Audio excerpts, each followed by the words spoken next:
For today's video mga kaboko, time check tayo, 4:30. Kararating ko lang galing bayan. Magluluto tayo ng almusal mga kaboko. Sabaw tayo mga kaboko. Yan, may kamatis saka luya, sibuyas lang mga kaboko. Solo plate na naman tayo mga kaboko. Yan, magsabaw tayo. Para suwabe na naman yung higop mga kaboko. Ayan. Update na lang ako mga kaboko pag ipiprepare ko lang yung ibang kailangan. Yan mga kaboko, lagyan natin ng konting asin. Para medyo pampalat.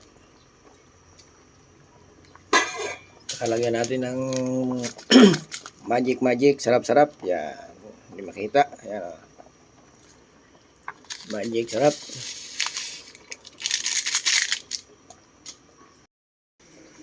Yan mga buko, prituhin na rin natin to.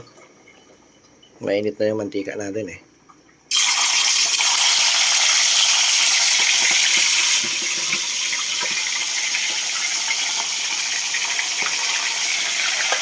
Yan mga buko, update na lang mga buko.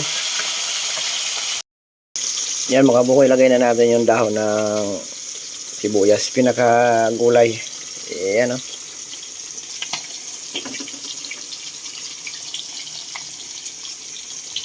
Sarap na ito mga buko. Sabay almusal ka habang mainit-init pa. Ayan o.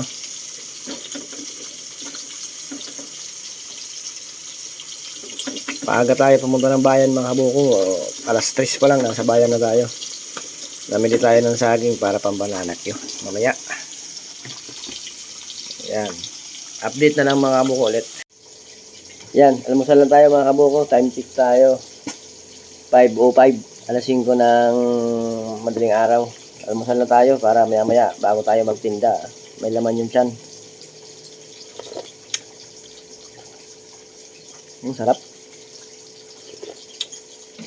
Siyempre may mainit pa tayong kape. Oh. Umusok-usok pa.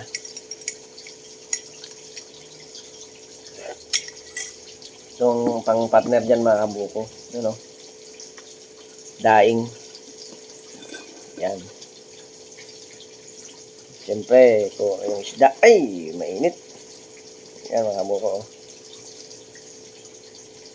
Suwabe-suwabe yan.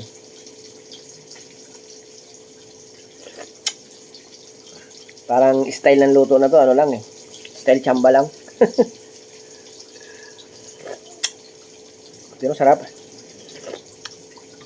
Simple ang mga buko luto. Medyo sarap na. Medyo, hindi pa siya mamantika. Puro sabaw-sabaw tayo. Ang mga bata prito. Sarap ng laman niya, tambakol.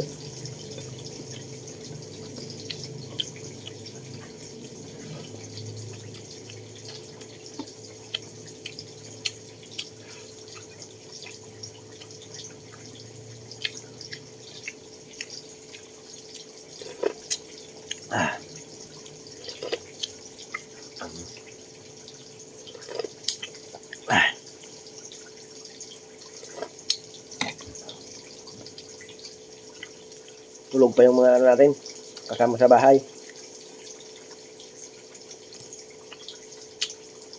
Nagising, almusal lang. May luto na tayo para mag-almusal na lang sila.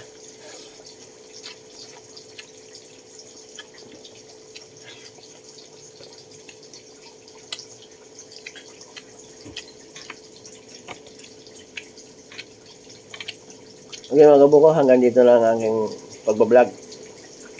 See you next vlog mga kabuko.